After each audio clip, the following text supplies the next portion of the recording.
Hola, soy Manolo Castellano y dedico mi vida a explorar talento científico. En este podcast no hablamos de ciencia, pero sí hablamos de científicos y de científicos que están cambiando el mundo. Hablamos con emprendedores, con profesionales de la ciencia que destacan en sectores como biotech, biofarma, biomedicina o agroalimentario, y también hablamos con recruiters, con headhunters que nos acercan al mundo de la selección de personal científico. Hoy tenemos la suerte de contar con Marc Martinel. Marc es fundador y CEO de Minorix Therapeutics, que es una biotech dedicada al desarrollo de nuevas terapias para enfermedades raras en el sistema nervioso. Recordaros que este podcast es posible gracias a Talento Científico, una boutique de reclutamiento y selección que te ayuda a incorporar a los mejores perfiles científico-técnicos para tu empresa. ¿Queréis explorar talento científico conmigo? Allá vamos con la entrevista de hoy. Marc, bienvenido al programa. Un placer, muchas gracias. Marc, es estupendo tenerte hoy. Eres una de esas personas que ha hecho lo que algunos de nuestros invitados hacen, que no es nada fácil, ¿no? Y es transformar tu profesión desde algo muy I+D, muy investigación, a una empresa que funciona muy bien y que da soluciones, ¿no? Tú eres, de hecho, químico, ¿no? De origen. Tú hiciste química. Yo hice química, después hice un doctorado en la interfaz entre la química y la biología molecular, biofísica, haciendo un poco de todo, y después pasé al mundo biotech.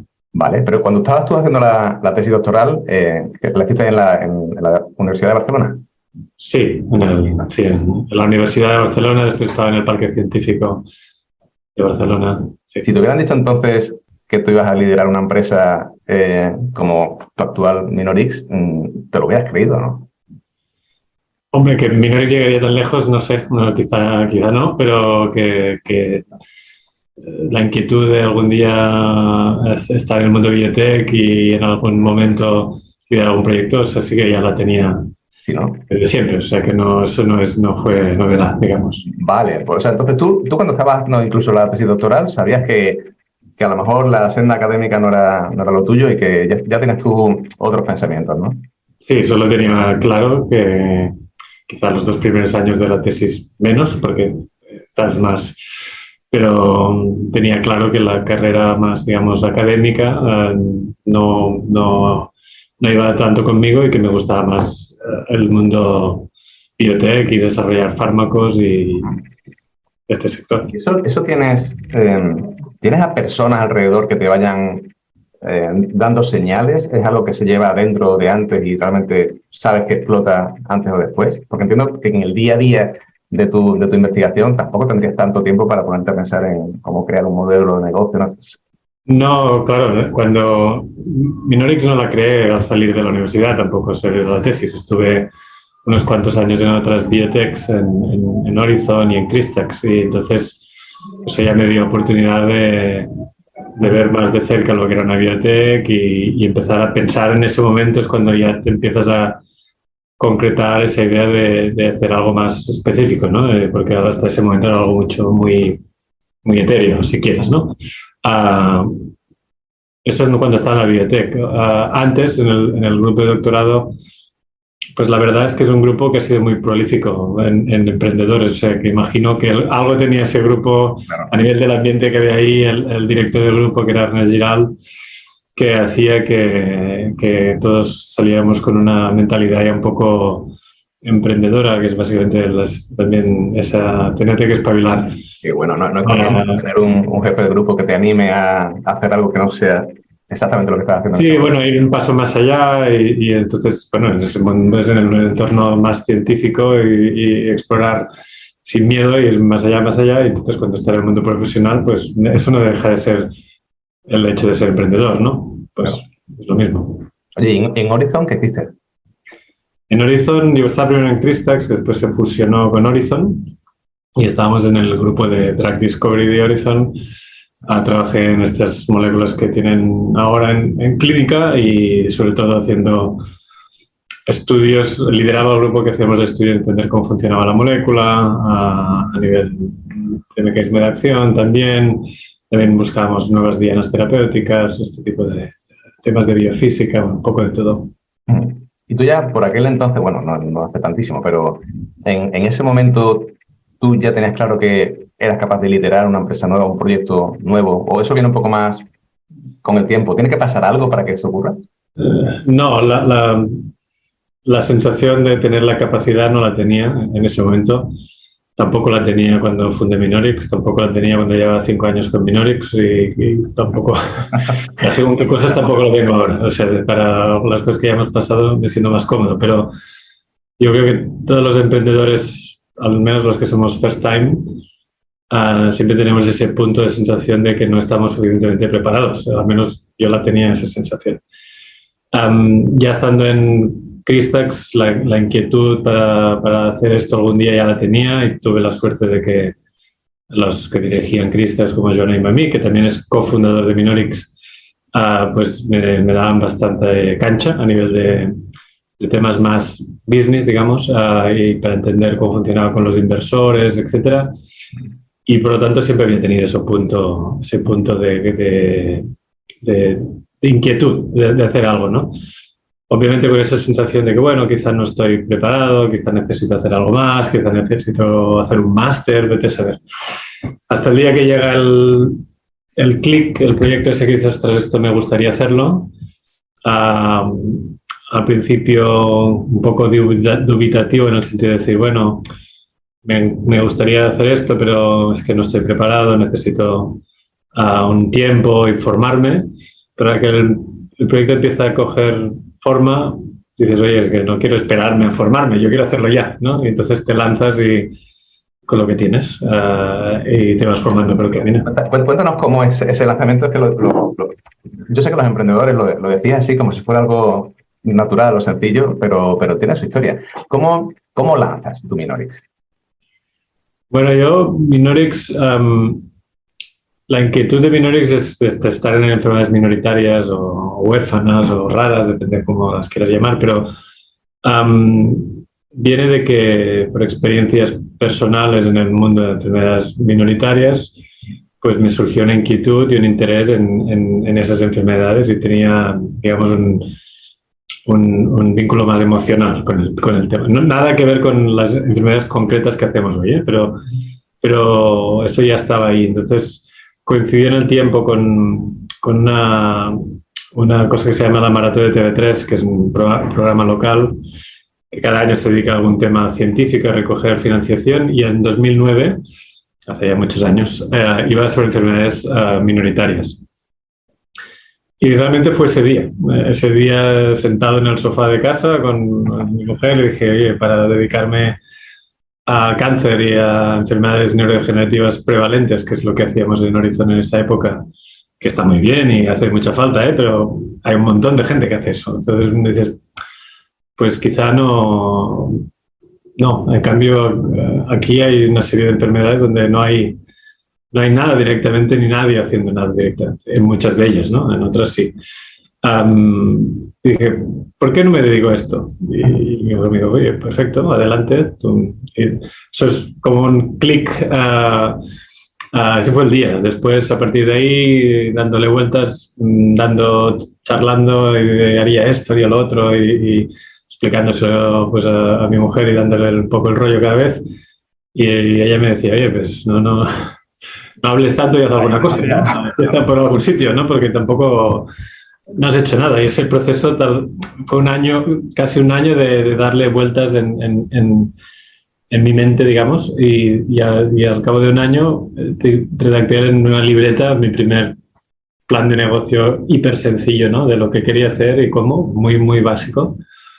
Y a partir de ahí empecé a ponerlo en práctica. Un año después de ese primer borrador, ya estaba Minorix montado.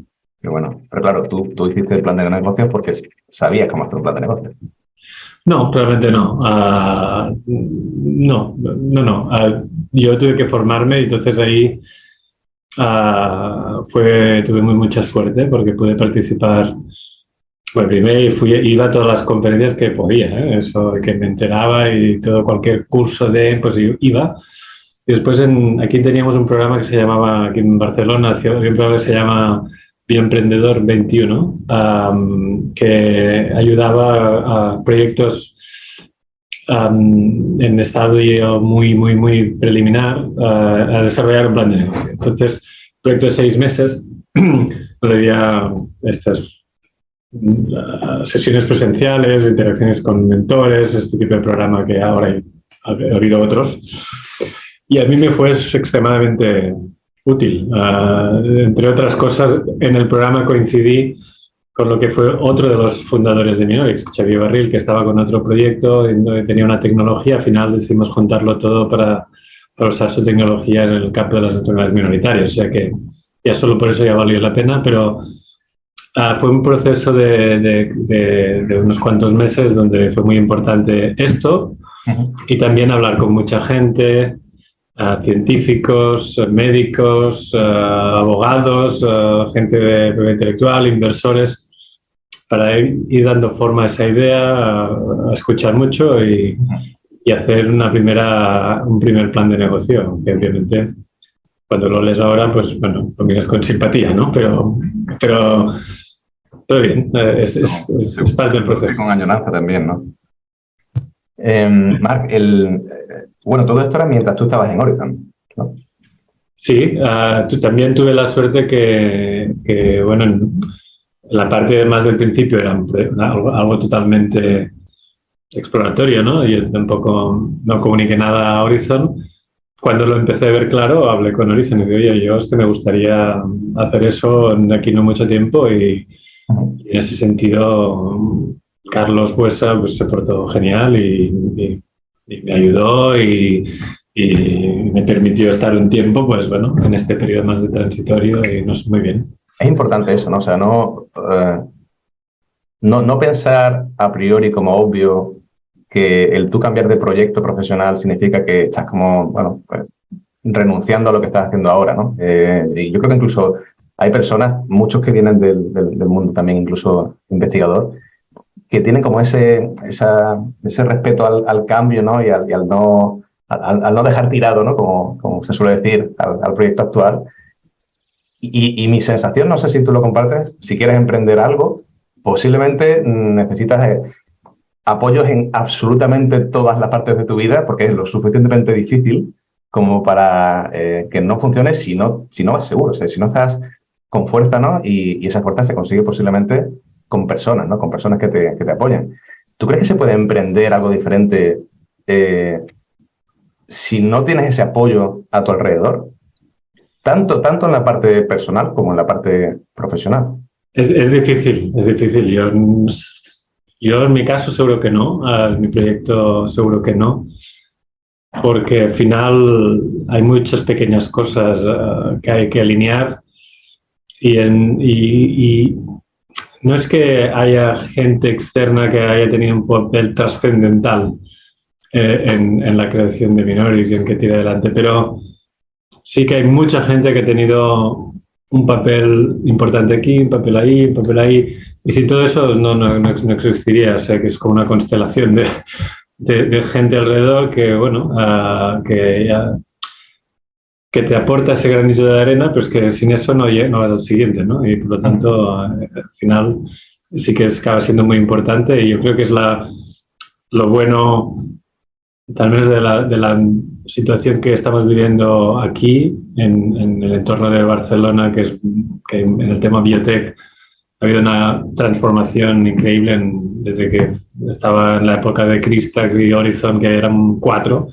Los emprendedores, esos sí que fueron valientes realmente, hasta hoy que eso no tiene nada que ver, ¿no? El sector, y yo creo que la actitud de todos los que están en este ecosistema ha sido muy generosa, en el sentido de decir, oye, vayamos a ayudar al sistema, ¿no? Y si hay gente que quiere emprender, oye, pues la ayudamos y ya está, aunque implique que esta persona pues se va de nuestra compañía a hacer otra cosa, pues no pasa nada, ¿no? Esa fue la actitud de Horizon y yo creo que, pero también es la misma actitud que ves en otros en el sistema aquí, o sea que por lo tanto eso creo que es muy positivo. ¿Qué ha funcionado particularmente bien allí en Barcelona, ¿no? En el mundo del biotech para haber conducido este cambio tan espectacular? ¿Qué ha pasado? Bueno, había algunos elementos que ya estaban y por lo tanto no ha habido que inventarlos. Yo diría que es un tema un poco cultural de emprendimiento en general. Yo creo que si miras atrás, este mismo fenómeno ha ido pasando en otros sectores, por lo tanto yo creo que va con la mentalidad. Eso es uno. Otro es lo que sistema, la base científica existía. Eso no se tenía que inventar, eso no se inventa de un día para el otro. Eso es imposible de un día para el otro, ¿no? Son muchos años de buenas universidades, de centros de investigación, de buenos hospitales. Los hospitales de aquí son muy punteros, ¿no? Y eso es básico para este sector. Teníamos una industria farmacéutica tradicional, entre comillas, ¿no? Entre empresas que ya han hecho fármacos y por lo tanto una masa crítica existía. Lo que faltaba era esa, digamos, transición a convertir esos proyectos de alta calidad del mundo académico a proyectos, a hacer esa transferencia de tecnología y que estos proyectos pues, pueden hacer biotechs y empresas que crezcan, ¿no? Como en otros países ya hacían. Pero para hacer eso, ahí sí que faltaban muchos elementos, faltaban inversores especializados, faltaban abogados que subieran de esto, faltaban gente de patentes, faltaba todo ese entorno que también es básico. Faltaban expertos que, más allá que los que estaban en las farmas estas que decía, pero que pudieran trabajar o aportar o asesorar a estas compañías que nacen, y eso no estaba, era muy, muy limitado. Y poco a poco se ha ido creando este sector y el sector ya te digo, no solo son las propias compañías que hacen producto, porque sin todo lo que hay alrededor, estas compañías no harían nada, ¿no? Sin el hospital, sin el centro de investigación, sin el abogado, sin el que sabe finanzas, el inversor. Sin todo eso no habría compañía. Claro. Marc, tú decides entrar en el mundo de las enfermedades minoritarias para dar solución a cosas concretas, ¿no? ¿Qué te encuentras en ese mundo a nivel de business, ¿no? Porque desde fuera se puede entender que es una de las peores opciones, ¿no? Irte a por una enfermedad minoritaria, ¿no? ¿Qué es lo que atrae a un inversor? ¿Qué es lo que atrae a un investigador, a un CEO de una empresa para renunciar a otros caminos que aparentemente pueden ser un poco más comunes e irte a por una enfermedad que tiene muy poquitas personas en el mundo? Bueno, ya te digo, al principio es un tema más emocional, si quieres, el trigger, el que hace el clic inicial, pero cuando lo analizas, sí, no es solo eso al final. O sea, si no hubiera un posible negocio detrás, no existiría Minorix. O sea que, y yo no habría podido crear un proyecto. Y si decides crear una compañía, también la has de crear pensando esto, compañía, que cómo va a generar retorno, cómo le va a devolver un retorno a los inversores. Por lo tanto, todo eso que crear Minorix estaba desarrollado. Entonces, tampoco quiero que la gente piense que crear Minorix solo por generoso, no. O sea, al final haces un proyecto de biotech y quieres que genere un retorno, ¿no?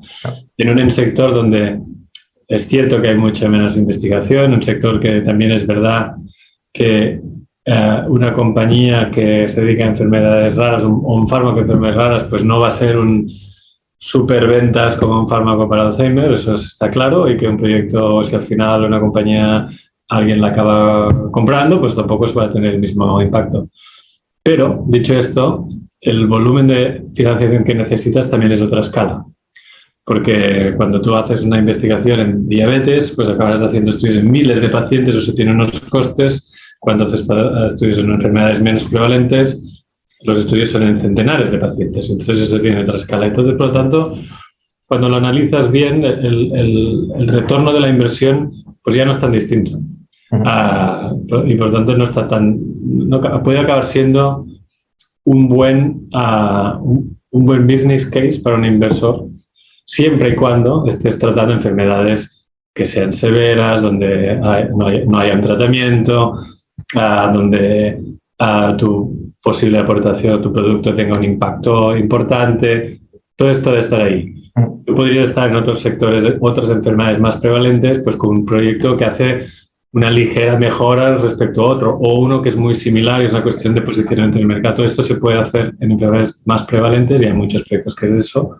En una enfermedad rara eso no serviría, porque no tendrías, no podrías generar un retorno. Realmente has de aportar soluciones a necesidades médicas muy importantes y que sean realmente enfermedades, pues eso, severas, muy debilitantes o incluso mortales en algunos casos, que es la realidad de muchas enfermedades raras al fin y al cabo. Cuando empezaba y iba explicando que quería hacer un proyecto de enfermedades raras o minoritarias, mucha gente decía, estás loco, ¿no? Es decir, además era el 2011, que no sé si recuerdas de la crisis, veníamos de una crisis importante, nadie estaba creando muchas compañías en ese momento, todo el mundo estaba un poco quieto y aún me decían, es ¿cómo vas con enfermedades minoritarias, no? Si eso, ¿dónde está el negocio? Y entonces les explicaba, ¿no? Es que, oye, mira, si lo miras bien, en Europa y Estados Unidos hay compañías que se dedican a esto, no desde hace un año, sino desde hace 20, y les está yendo bien por esto y lo otro. Por lo tanto, esto podría ser un sector, ¿no? Y recuerdo este programa que te comentaba antes del Bioemprendedor 21, en el proceso de selección que había unas entrevistas, que la entrevista eran muy escépticos de que ese tipo de sector tuviera recorrido, pero yo les intenté convencer y salí de ahí súper nervioso pensando, ya verás, no me van a coger y me voy a quedar sin programa, ¿no? Y pasé muchos nervios ese día pensando, si no me cogen, esto se acaba aquí, ¿no? No. Y me cogieron y me aceptaron el programa y aquí estamos y fue una primera prueba, ¿no? Y las enfermedades raras, dicho esto, son un tema muy habitual en discusiones con inversores, en conferencias. O sea que, curiosamente, y no es porque yo preveyera que eso pasara, yo veía que eso había una oportunidad, pero no pensaba que habría esta transformación o ese foco mucho más importante hoy en día en las enfermedades minoritarias, y eso viene también de los progresos en temas genéticos, en diagnosis, en que las enfermedades más prevalentes también se está viendo que en realidad a veces son un conjunto de backgrounds genéticos distintos que cada enfermedad muy parecida o que se considera que era la misma, en realidad no siempre es la misma. Los tratamientos se están haciendo cada vez más personalizados a realmente el por qué tú tienes esa enfermedad. Por lo tanto, este es el mismo paradigma que en las enfermedades minoritarias, son enfermedades genéticas, etcétera, ¿no? Y esto ha hecho que hoy en día pues, no sea nada raro que alguien diga, oye, yo hago enfermedades minoritarias. Pues vale, perfecto, hay muchos hoy en día. Mucho menos que en diabetes o que en Alzheimer, obviamente, ¿eh? Y el drama acaba siendo que es fantástico que haya más interés en enfermedades minoritarias, pero hay tantas que para los pacientes, para la mayoría de los pacientes, nadie está trabajando en su enfermedad. Y ese sigue siendo el drama. Aunque ha mejorado muchísimo, sigue habiendo una necesidad no cubierta inmensa. Porque, Marc, en el caso de las enfermedades raras, tú tienes que partir de la base de que tienes algo ya bastante interesante a nivel preclínico. O sea, tienes que estar más cercano a la investigación antes de plantearte la creación de la empresa. Eso sería lo recomendable, y eso es para enfermedades minoritarias o para cualquier proyecto. Diría que para atraer inversión es muy importante tener algo bastante tangible, ¿no? Una molécula ya muy cerca a poder ir a la clínica. Hay inversores que pueden ir más antes, a aspectos más early, más preliminares, pero en general cuesta levantar financiación si no estás en ese punto. Yo creé Minorix súper lejos de la clínica. No teníamos ni molécula, pero 0 moléculas. Y cuando ahora miro atrás, era un poco loco hacer eso, pero porque el business plan con el que creamos Minorix era la tecnología esta de un cofundador, Xavier Barril, que creíamos que podía funcionar para identificar un tipo de fármacos, pero no lo habíamos demostrado. Por lo tanto, era una plataforma de Drug Discovery que no había demostrado nada aún, por lo tanto, era empezar de 0,0. Y después combinarlo con interaccionar con el mundo académico para identificar proyectos que pudieran estar más avanzados y así equilibrar el pipeline y eso a permitir atraer financiación. Pero no había ningún proyecto concreto. Y con eso dejé Horizon y fundé la compañía y puse mis ahorros, que diría que es un poco arriesgado. No lo recomendaría hacerlo así, pero cuando estás en otra empresa es casi imposible tener un proyecto más maduro, a no ser que venga de esa misma empresa o que haya un científico que tiene un proyecto de la universidad y que entonces te juntas, algo así, pero si no, es muy difícil, ¿no? Marc, como lo estás planteando, es como que es el ejemplo de cómo no hacer las cosas, pero algo funcionó bien, ¿no? Porque si no, no estaríamos hablando hoy. ¿Qué es lo que funcionó bien? ¿Qué es lo que hiciste tú bien para conseguir que Minorix llegara a donde está ahora? Pues yo creo que lo que funcionó bien fue el compromiso. Eso es lo que permitió que yo creo, que haciendo esta estrategia un poco, digamos, arriesgada, el entorno diera el soporte necesario para que eso tirara adelante. Y era por el compromiso. Por el compromiso que vieron los del Bioemprender 21, dejaron hacer el programa. Por el compromiso que vieron al crear la compañía, dejar Horizon, poner los ahorros, poner tu propio capital, los inversores de muy al principio, como la Caixa o Enisa, te dicen, oye, a ver, esta gente tienen claro lo que quieren hacer, no, están muy preliminares, pero tienen muy claro, están comprometidos, no están probando y si no sale bien vuelven a su entorno seguro, sino que se lanzan de cabeza, por lo tanto, estos tienen compromiso. Con los colaboradores que hablábamos al principio, veían que estábamos comprometidos con lo que hacíamos, que teníamos credibilidad ante ellos porque veían que hacíamos lo que estábamos diciendo y eso permitió empezar a montar unas primeras colaboraciones. Ese mismo compromiso nos llevó a estar realmente muy metidos en el proyecto desde el primer día, nos permitió conseguir fondos como proyecto de impacto del Ministerio en los primeros tiempos de la compañía, que eso también fue un momento muy importante. Y los inversores a partir de ahí ven que esto es un proyecto que en tiempos de crisis nace, avanza rápido, alinea intereses relativamente bien y por lo tanto eso la gente le da la confianza de, oye, quizá aquí vale la pena. Entonces, y a partir de aquí empieza, ¿no? Y llegas entonces ya a ese punto de empezar a tener algo más tangible y a partir de ahí ya es más estándar, digamos, el proceso que ya va más enfocado a ver esa cosa tangible, esa molécula, qué tal, cómo pinta, etcétera, etcétera, ¿no? Pero en esa parte inicial yo diría que fue el compromiso. ¿Tú habrías creado la empresa sin haber tenido ningún tipo de vínculo emocional con el objetivo de la empresa? O sea, ¿se puede hacer esto?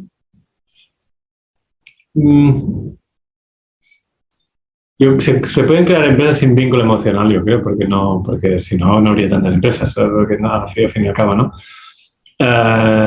Yo tenía la inquietud de cuando estaba en Horizon, decía, bueno, a mí me gustaría crear una empresa algún día, ¿no? Pero no hacía nada concreto porque no tenía una molécula concreta ni un proyecto concreto. Entonces, tampoco dices, bueno, estoy bien en Horizon, era un proyecto interesante, me trataban bien, por lo tanto no tenía tampoco muchas razones para cambiar ese punto. Por el hecho de tener ese vínculo emocional, me dio esa motivación de, sin tener nada, lanzarme de cabeza, ¿no? Y entonces, en este tipo de proyecto, seguramente por el tipo de aproximación un poco loca que seguimos al principio, era más por el vínculo emocional, ¿no? Y realmente las ganas de empezar este camino, pasara lo que pasara. Pero también podría haber pasado que más adelante, pues a la que encuentras a alguien que tiene un proyecto interesante, sin tener un vínculo emocional, dices, este proyecto está bien, podría ser un proyecto chulo, pues empecemos, ¿no? O sea que... Pero bueno, o tienes el fármaco o tienes tienes la emoción. Lo mejor es tener las dos cosas. Hombre, eso es ideal. Marc, ¿qué ha sido lo más difícil para ti a la hora de crear tu empresa? Lo más difícil... quizá la gestión de las personas, eso es lo que veo más difícil. Hay otras cosas que son difíciles, como el multitasking, muchas cosas complejas en muchos ámbitos, ¿no? Desde cosas complejas en propiedad intelectual, en temas legales, en científicos, clínicos, de psicología. Entonces, claro, estás todo el día, obviamente no estoy ni mucho menos solo, hay todo un equipo, ¿no? En la compañía con expertos en todo, pero al final como emprendedor que lideres el proyecto has de ser capaz de interaccionar con estos distintos ámbitos y entender lo que está pasando en cada uno de ellos, ¿no? Y eso es un tema que lo hace difícil, pero es divertido y atractivo. Por lo tanto, no es un tema que se haga pesado, entre comillas, ¿no? El tema de la gestión de la gente, ahí es más, para mí es más difícil, ¿no? Viniendo de donde venía, que sí que lideraba un grupo y por lo tanto no es que fuera totalmente nuevo esto de tener gente al cargo, ¿no? Pero es distinto cuando cuando la empresa la lideras tú y te das cuenta que, bueno, al final la gente está muy comprometidos y lo que quieras, pero no es lo mismo para ellos la compañía que es para ti, y lo has de entender y lo has de aceptar, y la gente viene y se va y tienen sus propias vidas y sus intereses, y a veces cosas que crees que todo el mundo estará encantado, pues resulta que no. Y eso se hace más difícil porque no estás preparado Yo no estaba formado para eso, y es gente muy preparada, muy lista, que sabe más que tú en muchas cosas. Liderar esto no siempre es obvio, y se hace difícil. Pero bueno, es parte del job description. ¿Y cómo se aprende? O sea, ¿se aprende eso a base de tortas o hay alguna forma de aprenderlo? Sí, básicamente sí. Y bueno, a veces sí. Hay que seguir al fin y acabas de seguir un poco tu visión de cómo hay que hacer las cosas. Y también tenía la suerte de haber estado en otras compañías antes, por lo tanto, y conllevaba algo de gente, pero también aprendes de lo que están haciendo los que están por encima, y en lo bueno y en lo malo, y a veces dices esto sí, esto no, y eso sería distinto saltar de un entorno académico a esto directamente. Eso aún sería más difícil, creo, porque es un salto más grande, pero sí, tortas, pero como en todos los ámbitos, en todos los ámbitos hemos tenido tortas, aunque desde fuera a veces parece que tenemos una trayectoria muy lineal y que todo iba muy bien y que tal, que bien.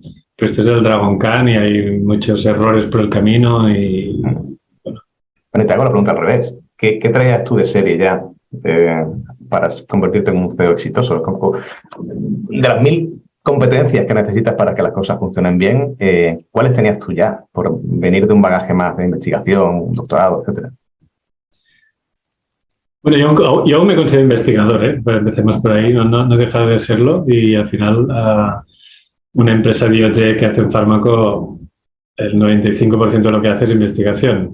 Después hemos de levantar dinero y lo hemos de gastar, ¿no? Pero que a veces puede dedicar mucho tiempo, pero eso es un vehículo, es una herramienta para hacer lo que queremos hacer, que es hacer un fármaco, y eso es puramente investigación clínica, preclínica, escalado del producto, y hay muchos ámbitos que al final es muy científico. Yo creo que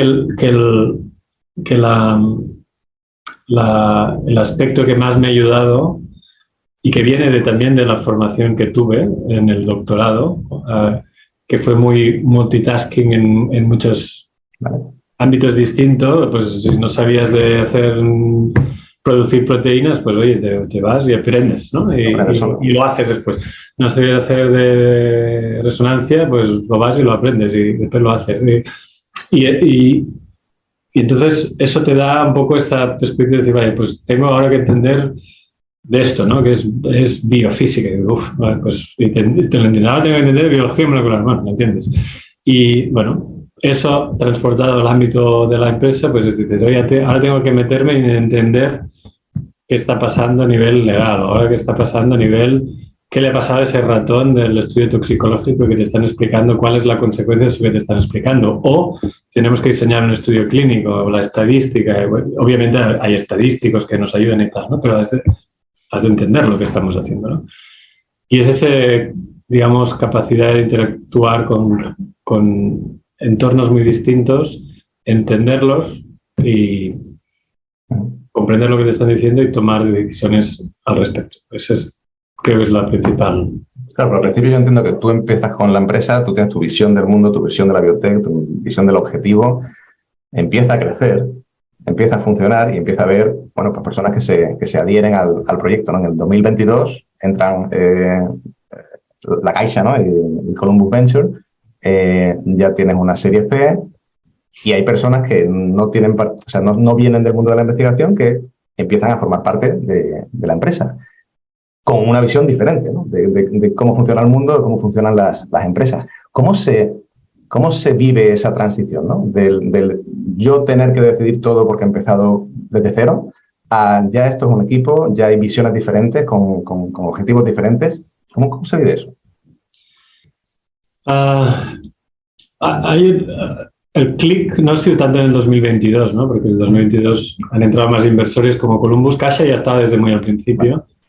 Caixa, de hecho, es el primer inversor que nos puso capital. Pocas semanas después de fundar la compañía pusieron 50.000 euros, pero costaron y los celebramos mucho. Y ahora pues la última ronda es de 50 millones, ¿no? O sea, al final la escala va subiendo, pero desde el momento que entran inversores de capital riesgo en la compañía, hay que entender que ya no es tu compañía. Y eso pasa muy al principio. Es tu compañía, obviamente. Sin ti ese proyecto no avanza, ¿no? Pero también podría decir que un día te cambian, ¿eh? Y eso pasa. Y puede pasar. Y eso es distinto, ¿no? Que el otro tipo de negocios, que la gente que acompaña y realmente es su compañía y todo lo deciden ellos, porque al final es su compañía. Y cuando un proyecto donde tienes capital riesgo o tienes inversores, hay un pacto de socios que regula cómo se toman decisiones y obviamente sí que eres el líder, sí que es del proyecto, pero hay que alinear intereses, hay que alinear decisiones y necesitas el apoyo, porque primero porque por pacto hay cosas que tienen derecho a veto incluso, pero si no, no van a seguir invirtiendo en el proyecto. Al final la inversión tiene que ir y solo invierten si se lo creen y hay la confianza con el proyecto y hay un alineamiento. Por lo tanto, es muy, muy importante que antes de que entre un inversor en la compañía, y eso es fácil de decir, pero no tan fácil de hacer lo que voy a decir ahora, es importante ver que vas a estar alineado en lo que se quieres hacer. Porque eso es lo primero que hay que comprobar. Tú vas va a ir entrando gente que va también a decidir y tendrás que ponerte de acuerdo en hacia dónde va la compañía. Y hay que tener claro que tú más o menos queréis ir al mismo sitio. Después el camino, todo el mundo traza un camino, hay siempre un plan de negocio y después pasa no sé qué y resulta que el camino es otro. Pero has de tener claro dónde quieres llegar. Porque no puedes ir diciendo, no, yo quiero ir a Sevilla y ahora no, ahora cambio y quiero ir a Bilbao. No, oye, a ver, no queríamos ir a Sevilla, podemos pasar por Madrid, podemos pasar por Valencia, podemos pasar por Portugal, pero al final, ¿dónde queremos ir? Eso es el tema, ¿no? Y eso hay que tener claro que estás alineado. Si ves que no, pues ahí te lo has de plantear. Pero no, es lo que tú dices, no es fácil. Es que me recuerda mucho a la situación de cuando hablo con candidatos, ¿no? Que tienen mucho deseo de entrar en una empresa, pero les pasa eso, ¿no? Tienen que tener muy claro que realmente es la empresa en la que quiere trabajar. Y como hay la necesidad, en algunos casos, de llegar a ese tipo de empresa, ¿no? De conseguir ese trabajo, a veces no hay equilibrio, ¿no? Entre quién tiene más poder de decisión en un caso o en otro, ¿no? Y es un poco lo mismo, ¿no? Quiero esto, si no me dan el dinero no voy a poder hacer las cosas que yo quiero, pero al mismo tiempo tenemos que estar alineados. O sea, claramente me tienen que gustar. Es siempre doble vía, ¿no? Totalmente. Y ¿no? Hemos contratado gente, como dices, esa interacción es importante y cuando quieres atraer gente con ciertos perfiles para que vengan a tu compañía y que tomen el riesgo de venir a tu compañía, porque una biotech no deja de ser un high risk, porque sí puede ir genial, pero puede ir también muy mal. Y por lo tanto, a veces sacar gente de entornos mucho más seguros y que vengan aquí es todo un proceso y es muy importante ver que entienden lo que queremos hacer, dónde queremos llegar, que están alineados con esa idea, porque si no es mejor que no vengan, ¿no? Y es esto es básico. La ventaja que tiene cuando eres un trabajador es que, bueno, al final siempre te puedes ir. Puedes irte a otro proyecto. Cuando pones un inversor dentro de la compañía, si no es el inversor adecuado, eso ya es una situación que puede convertirse mucho más tricky y peligrosa para la compañía en sí, ¿no? Marc, estáis trabajando ahora en adrenomieloneuro-neuropatías. ¿Por qué?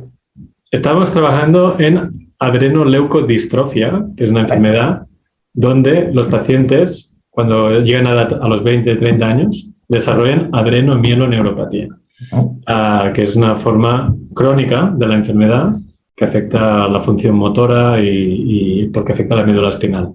Pero además, estos pacientes con adrenoleucodistrofia, además de la mielopatía o la adrenomieloneropatía, también tienen lo que se llama la forma cerebral, que afecta al cerebro, o CALD, cerebral, adrenoleucodistrofia cerebral. Y es una inflamación muy severa que lleva a la muerte a los pacientes en 3-4 años. Es parecido a la ELA, a la ALS, ¿no? Cuando te desarrollan eso es catastrófica la enfermedad, ¿no? Y esta forma cerebral puede pasar en niños pequeños, de 2 a 10 años, o en los adultos que tienen la adrenomieloneropatía, además hacen la forma cerebral y se mueren también en 3 años. Esa es la enfermedad en la que estamos. ¿Por qué comenzaste con esto? O sea, ¿venís del fármaco y llegáis ahí? ¿La estáis buscando y encontráis el fármaco? No, eso fue porque los caminos nos llevaron ahí. Empezamos la compañía buscando trabajar en enfermedades minoritarias, con un componente metabólico que afectara el sistema nervioso central. Eso era el foco y esta es una de ellas. Y empezamos, de hecho, el proyecto, quien descubre que un tipo de fármacos con un mecanismo muy concreto pueden funcionar en adrenoleucodistrofia, es un grupo de la Universidad del grupo de Bellvitge, en el Hospital de Bellvitge, el IDIBEL, que es un centro de investigación. Y es una doctora que se llama Aurora Pujol, y ella es la que descubre que un tipo de fármacos podían servir. Entonces iniciamos una colaboración, eso fue en 2013, pues 2 años después de crear la compañía. Y es esa idea de buscar proyectos, de entender proyectos que estuvieran más cerca de la clínica. Nosotros hicimos la primera colaboración y después, cuando en esa colaboración encontramos, y fue un serendipity finding de estos que a veces pasan en la investigación, pero que te has de dar cuenta que es el kit de la cuestión, ¿no? No solo que pase, sino que te des cuenta que eso puede servir para algo, que nos llevó a una nueva molécula o una molécula distinta con la que estamos colaborando, y esa molécula distinta es la que estamos desarrollando porque nos dimos cuenta que tenía un potencial como fármaco muy importante y entonces, bueno, hicimos las patentes, etcétera. Empezamos desde cero, entre comillas, la preclínica y hasta aquí. Claro, eso ocurrió porque tenías ya ese vínculo, ¿no? con esos investigadores en el mundo Sí. ¿Cómo se fomenta eso? Es decir, si esa relación no existe o si esa persona no está informada de que se pueden hacer cosas fuera de su día a día de investigación, no ocurre nada. Claro, es de llamar a la puerta de este y de muchos otros con los que hablamos. Oye, que estamos mirando esto, proyectos que tenéis, pues mira, tenemos esto, tenemos lo otro, lo miras, lo hablas y ves que hay algo interesante.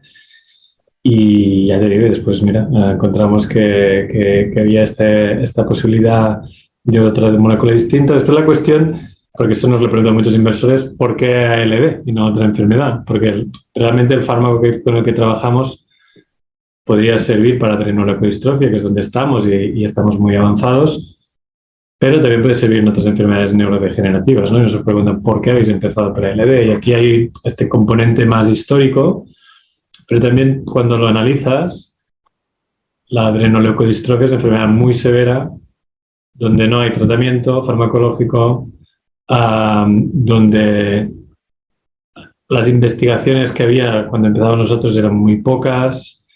Por lo tanto, en un entorno competitivo distinto, donde había una cierta base de investigadores que empezaron a conocer la enfermedad, aunque había muchos retos por el camino, como una falta importante de conocimiento de la historia natural, que eso es importante para los estudios clínicos. era un entorno muy naciente, o como se llame, que comparado con otras enfermedades donde también podría funcionar, otras había mucha más competencia, digamos, y muchas más investigaciones, ALS, entre otras, ¿no? Y había otras donde el conocimiento de la enfermedad, el acceso a herramientas, modelos preclínicos, etcétera, era mucho menor, por lo tanto era mucho más difícil desarrollar un fármaco ahí, ¿no? Y era un buen equilibrio, y por eso seguimos con AL. Bueno, pero antes te he preguntado que qué tipo de competencias tienes tú de serie, ¿no? Al formar una empresa. Es esto, o sea, tú hablas con ese jefe de grupo y hablas el mismo idioma, entiendes lo potente que puede ser o no, ¿no? Lo serio que es la robustez de los datos, ¿no? Eso no. Entiendo que si no has pasado por ahí es medio imposible llegar a eso, ¿no? Tener esa conversación tan seguro de ti mismo, de decir, oye, esto, vamos por aquí. Sí, yo creo que para ser CEO de una compañía grande eso quizá no es necesario, porque seguramente no haces el papel de defender la investigación ante este tipo de perfil, ¿no? Cuando eres un emprendedor, cuando eres un CEO de una compañía muy pequeña como nosotros, obviamente tienes muchos roles y tienes que ser capaz de defender eso ante científicos muy expertos y eso es, diría, imposible de hacer si no has sido científico o no eres científico, como es el caso, ¿no? Entonces, porque has de poder hablar ese lenguaje, has de entender de lo que estás hablando.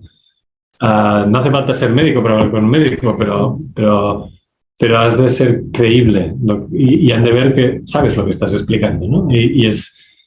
Y no es solo aprenderte un discurso, y me lo aprendo porque esa parte es la parte fácil, soltar el discurso. Lo difícil es el turno de preguntas, ¿no? Que es donde te ponen en donde no te habías preparado y eso hay que tener un cierto background, que es muy difícil. Si no vienes de carreras científicas es muy difícil poderte sumergir en el proyecto al punto que necesitas para transmitirlo con seguridad.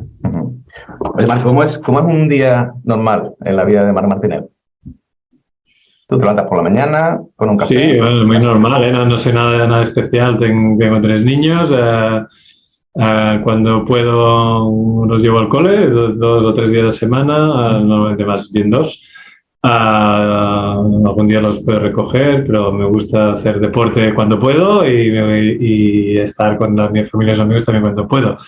O sea que soy una persona súper normal y no tengo nada de especial. Y el día a día es aquí en Mataró o conectado vía Teams o viajando, que eso también hay mucho de eso.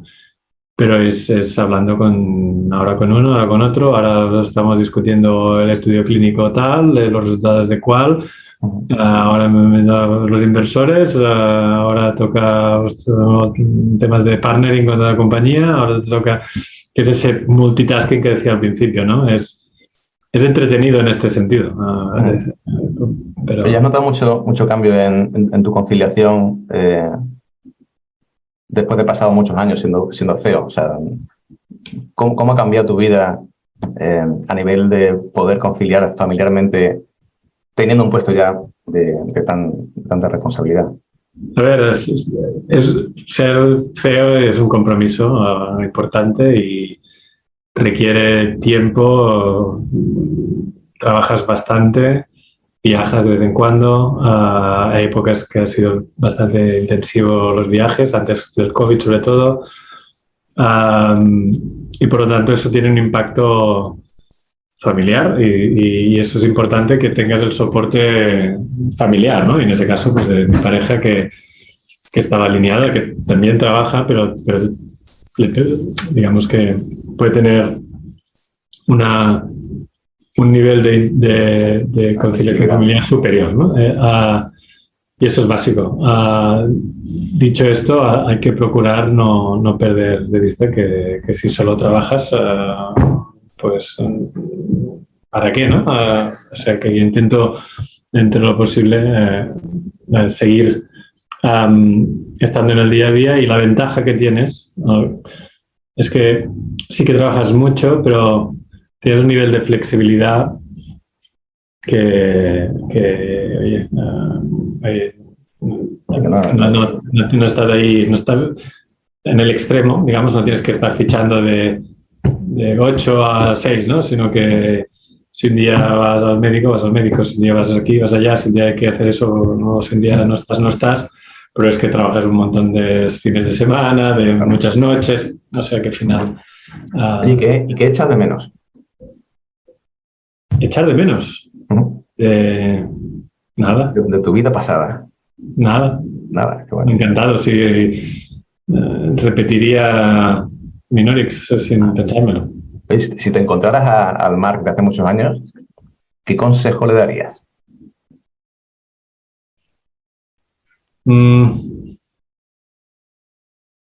Aunque posiblemente no lo hicieras porque sigue siendo Marc, ¿no? Pero ahora sí. posteriori... No lo sé, no sé si le diría que no tenga miedo, digamos, porque a veces un poco, al menos yo pasé bastante tiempo, y a veces aún lo pienso, que no estoy suficientemente preparado, o bien, o tal, o que soy demasiado joven para crear una biotech, qué tal, ¿no? Y después te das cuenta que hay otra gente que hace lo mismo, a tu misma edad, con la misma preparación, incluso menos, y a veces es lanzarse, es siendo consciente de lo que te falta, eso sí, y buscando a la gente que te puede ayudar. Tampoco hay que estar loco y ser inconsciente, eso no. Pero a veces ese miedo te puede frenar un poco, ¿no? Es decir, pues y no atreverte a hacer lo que tú crees que deberías hacer porque ¿no? Y no sé si le diría eso, pero al mismo tiempo quizá ese miedo también es el que te ayuda a decir, voy a buscar gente que me ayude y te hace pensar las cosas dos veces. O sea que a veces quizá también puede ser un poco productivo. Lo que sí es que quizá pensándolo, estoy pensando en voz alta, el consejo puede ser que el miedo no te prive de hacer lo que quieras hacer. Claro. Sí estás preparado. Muy bien, pues Marc, ha sido un gustazo hablar contigo. Podríamos seguir hablando un rato más largo, pero ya llevamos un buen rato. Muchísima suerte con este proyecto y con los proyectos que vendrán, seguro. Muchas gracias, un placer hablar contigo también. Mil gracias, Marc.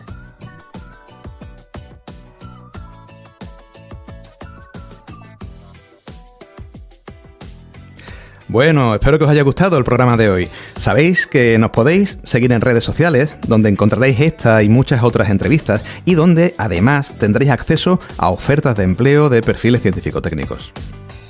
Mil gracias por estar ahí y nos vemos en el próximo episodio, en el que estaremos explorando talento científico.